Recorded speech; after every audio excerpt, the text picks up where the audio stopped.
Dans les pays civilisés, dans les pays développés, dans les pays structurés, une loi ne peut pas être rétroactive. En Algérie, regardez ce qui se passe. Les douanes algériennes ont décidé de bloquer le dédouanement de toutes les marchandises qui ont été importées par des entreprises entre le 1 et le 8 juillet. Pourquoi? Parce que le 9 juillet, M. Kamal Zik a décidé de bloquer les importations pour le fonctionnement et la production de toutes les entreprises algériennes. Kamal Zik a demandé aux douaniers de bloquer le dédouanement de toutes les marchandises importées par les entreprises algériennes entre le 1er et le 8. En clair, Kamal Zik, il est devenu le dieu de l'économie algérienne. Avant, on avait le général Toufiq, la sécurité, etc. Aujourd'hui, on a le général Kamal Zik, l'économie algérienne. Syed bloqua Koulish. Un nouveau règlement adopté le 9 juillet, mais qui est appliqué depuis le 1er juillet. Ce pays n'a pas de sens, sans même se soucier des conséquences sur les entreprises algériennes. Si cette situation perdure, il y aura des faillites. Déjà, les entreprises algériennes vont fermer. Les chefs d'entreprise, c'est du jamais vu. Aucun pays au monde n'agit de la sorte. Dans les pays civilisés, dans les pays développés, dans les pays structurés, une loi ne peut pas être rétroactive. Vous savez, l'organisation juridique d'un pays reflète son niveau de développement, son niveau de civilisation. Les lois, logiquement, quand une loi est établie, la loi parle de l'avenir, parle à partir où elle rentre en vigueur. Dès qu'elle rentre en vigueur, elle est applicable sur un champ, elle change la réalité, ou elle change la vérité, ou elle détermine les nouveaux rapports au sein d'une société, au sein d'une population, à partir du moment de sa promulgation. Une loi ne peut pas revenir en arrière et changer ce qui s'est passé avant l'adoption de cette loi. C'est dans des cas exceptionnels très rares où une loi peut être rétroactive, très rare. Et normalement, c'est encadré par des principes juridiques, parce que la logique voudrait, l'esprit de la loi voudrait, pour être juste, qu'on ne peut pas appliquer sur des faits passés les effets d'une nouvelle loi qui a été adoptée après les faits. Ça serait une injustice, puisqu'il n'y avait pas eu de loi. On ne peut pas punir ou reprocher à quelqu'un, à une entité d'avoir fait quelque chose, parce qu'il y a une nouvelle loi qui a été appliquée, alors que au moment du comportement, au moment des faits, il n'y avait pas cette nouvelle loi. En Algérie, regardez ce qui se passe. C'est un cas unique. Je vous montre un document. Ce document, c'est un document des douanes algériennes. Allez, nous avons obtenu une copie. Ça, c'est un document officiel de la Direction générale des douanes algériennes, qui date du 13 juillet dernier. Nous sommes le 13 juillet. Ce document date du 13 juillet dernier. Nous sommes aujourd'hui le 17 juillet. Que dit ce document? Alors, ce document a été adressé par la Direction générale des douanes à l'ensemble des directions des douanes algériennes, notamment au directeur du Centre national de la signalisation du système d'information des douanes. Le directeur du Centre national de la signalisation et du système d'information des douanes. Voilà ce que dit ce document. Suite à la transmission, mentionné en référence ci-dessous, le ministère du Commerce extérieur et de la promotion des exportations, dirigé par Kamal Zik, nous a informé des clarifications suivantes concernant les opérations d'importation pour les opérateurs économiques dans le domaine de la gestion de l'équipement. Pour les opérations d'importation engagées avant le 1er juillet 2025, le dédouanement des marchandises importées doit se conformer aux procédures législatives et réglementaires en vigueur. Pour les opérations engagées entre le 1 et le 8 juillet, les demandes seront examinées par les services du ministère chargé du commerce extérieur, au cas par cas, sur la base des informations relatives aux clarifications suivantes. Par conséquent, ces marchandises ne pourront être dédouanées avant l'approbation des 10 services. Concernant les marchandises envoyées au système de dédouanement avant le 1er juillet 2025, mais pour lesquelles les clarifications n'ont pas été fournies, l'opérateur économique concerné doit soumettre un programme estimatif et le faire viser par le secteur concerné, conformément à la déclaration du ministère du Commerce extérieur et de la promotion des exportations. Ainsi, ces marchandises ne pourront être dédouanées sans l'achèvement de cette procédure. Que cela signifie? Ça, c'est un langage technique, mais en réalité, la signification est très simple. les douanes algériennes ont décidé de bloquer le dédouanement de toutes les marchandises qui ont été importées par des entreprises entre le 1 et le 8 juillet. La note, elle date du 13 juillet. Pourquoi? Parce que le 9 juillet, M. Kamal Rezik, rappelez-vous, a décidé de bloquer les importations pour le fonctionnement et la production de toutes les entreprises algériennes. On en a déjà parlé. Pour venir comme le document, etc. Ça a été... on en a parlé le 11 juillet dernier. Blocage général des entreprises algériennes, le nouveau coup de folie de Kamal Rezik. On en a déjà parlé.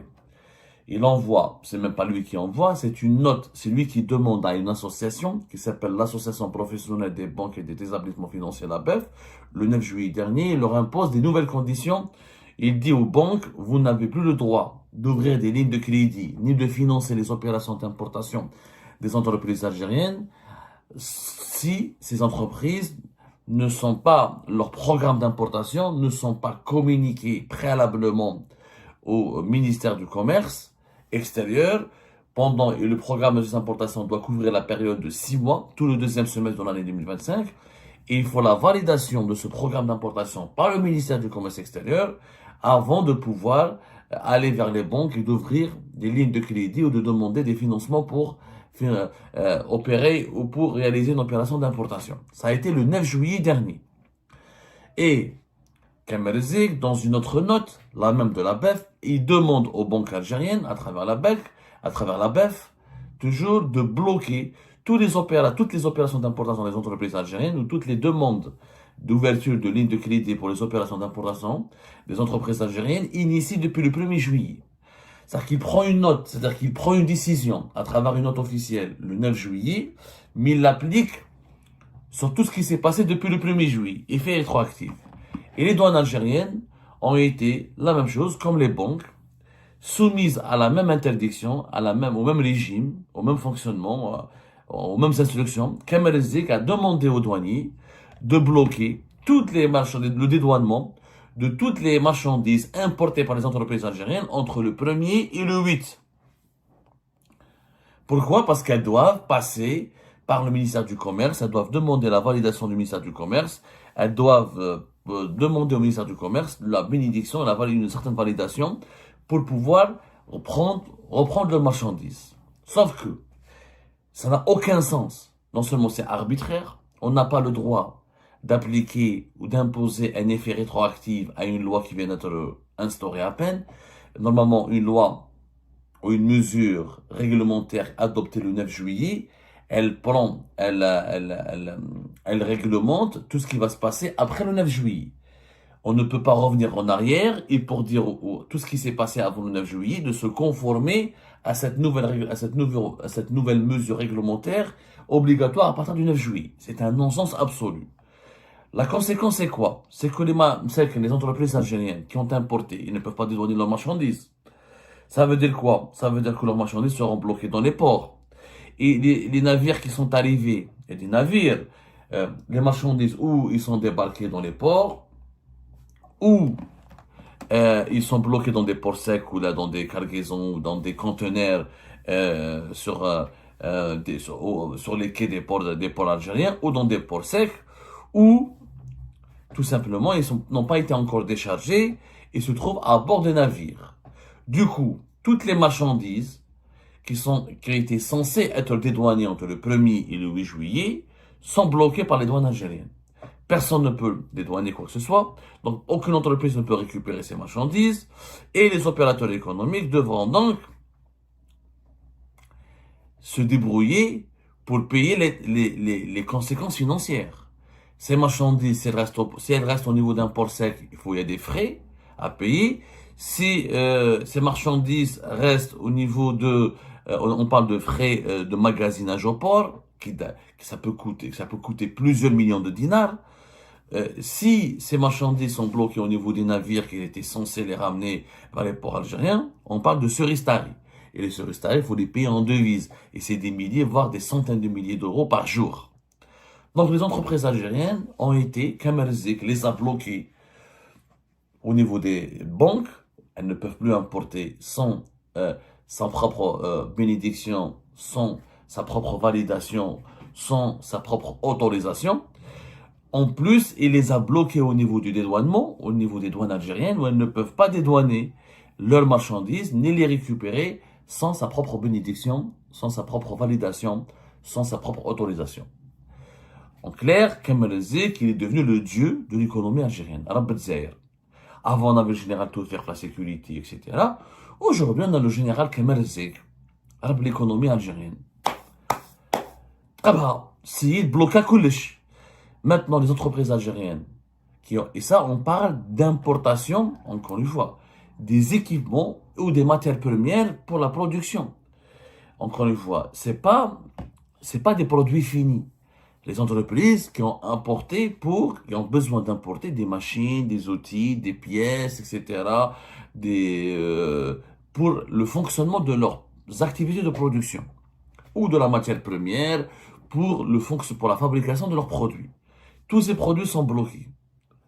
Entre le 1er juillet, ils ne peuvent même pas dédouaner. Alors que la loi, elle a été appliquée à partir alors que c'est même pas une loi, c'est une nouvelle mesure réglementaire. C'est un nouveau règlement.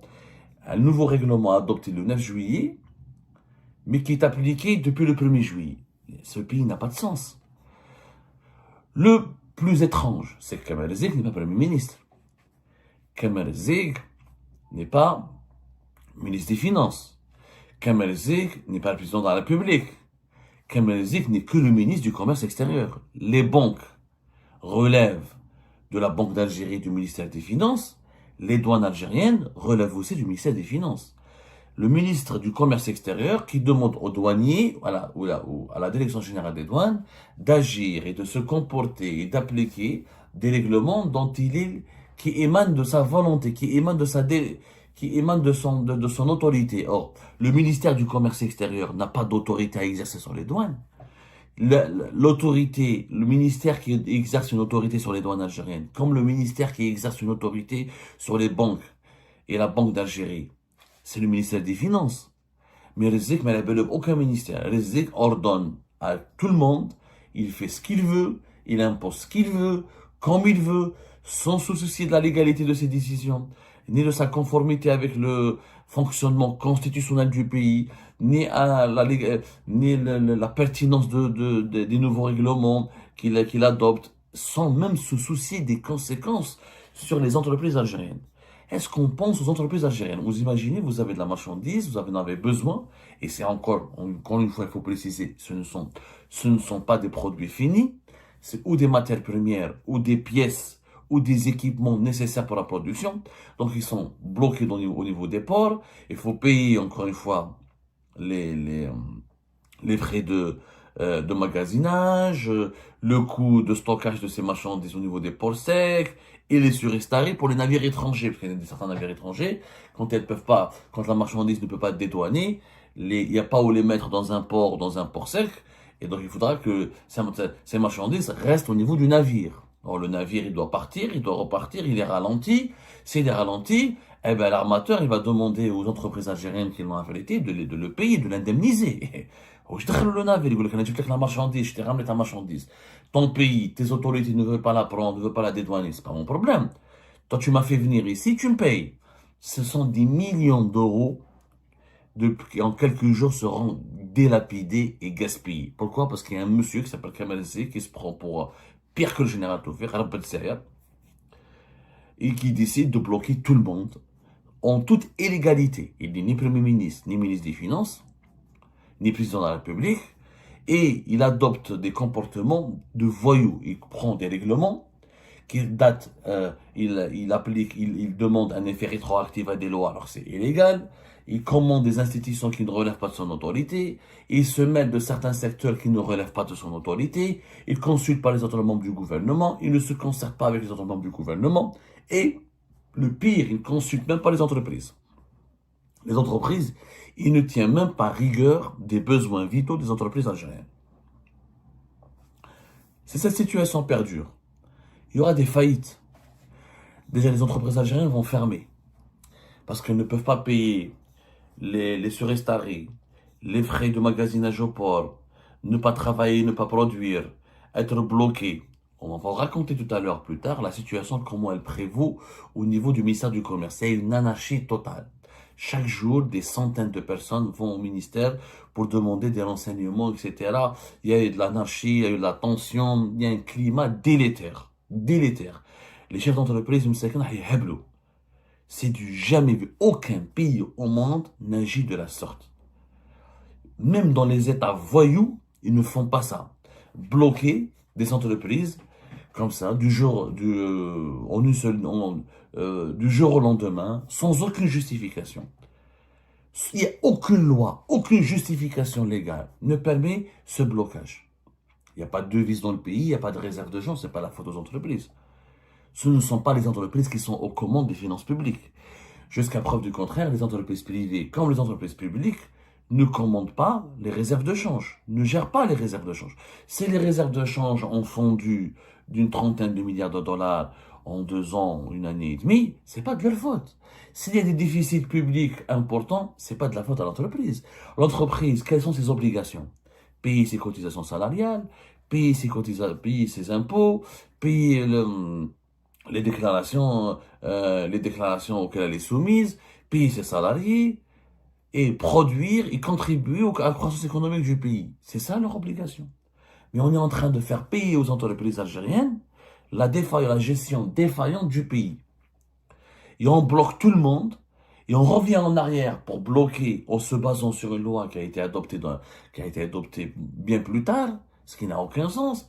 Et on dit aux entreprises algériennes, vous devez passer par un circuit compliqué, on l'a décrit la dernière fois, il faut 6 étapes pour obtenir la fameuse validation du document programme prévisionnel d'importation. Un État qui oblige les entreprises à lui fournir un programme prévisionnel d'importation. De quel droit? Je suis une entreprise. De quel droit un État peut m'exiger mon programme prévisionnel? C'est mon entreprise. C'est mon entreprise. Tu vas me dire, tu importes avec les devises. C'est pas de ma faute. C'est pas la faute aux entreprises algériennes si le dinar n'est pas une monnaie convertible.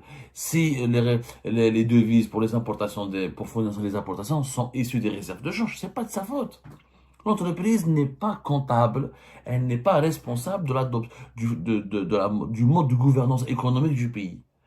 J'ai un État qui dit non, tu ne peux pas importer, tu ne peux pas travailler tant que tu ne me donnes pas un programme prévisionnel d'importation que tu dois faire valider par le ministère de ton secteur. Ensuite, tu dois te le faire valider par le ministère du Commerce pour que tu puisses ensuite pouvoir travailler. C'est-à-dire passer par un circuit, envoyer des formulaires, parler à des administrations et même pas. On ne sait même pas est-ce qu'il faut parler avec les directions locales ou il faut aller. C'est extrêmement compliqué. Et il y a presque 2 millions d'entreprises. Donc, des milliers d'entreprises algériennes sont dans le secteur de la production, soit agroalimentaire, soit pharmaceutique, soit industriel tout court. Comment elles vont faire? Remplir des tableaux, remplir des formulaires, s'adresser au ministère respectif, ensuite envoyer via une boîte mail au ministère du Commerce. Le ministère du Commerce, il s'engage à répondre dans un délai de 7 jours alors qu'on est en plein été, il y aura la période des congés, ça n'a aucun sens tout ça. Et ben c'est la fin de cette vidéo les amis. Je vous remercie comme d'habitude pour avoir suivi jusqu'à la fin. N'oubliez pas de nous laisser vos commentaires et vos réactions sur la vidéo et de vous abonner à la chaîne si vous n'êtes pas encore abonné. Donc voilà, merci beaucoup pour votre soutien et vos abonnements. Et merci aussi pour vos commentaires et vos discussions très animées dans la section des commentaires. Donc, vous n'oubliez jamais de décortiquer bien un sujet sur tous les points qui ont été abordés dans la vidéo et ça fait vraiment plaisir quand moi-même je ne fais pas de commentaires, je m'appuie sur vous pour que vous puissiez bien expliquer les choses et en faire des discussions civilisées et dans tout le respect possible. Donc voilà, merci beaucoup et à la prochaine dans une nouvelle vidéo. Au revoir.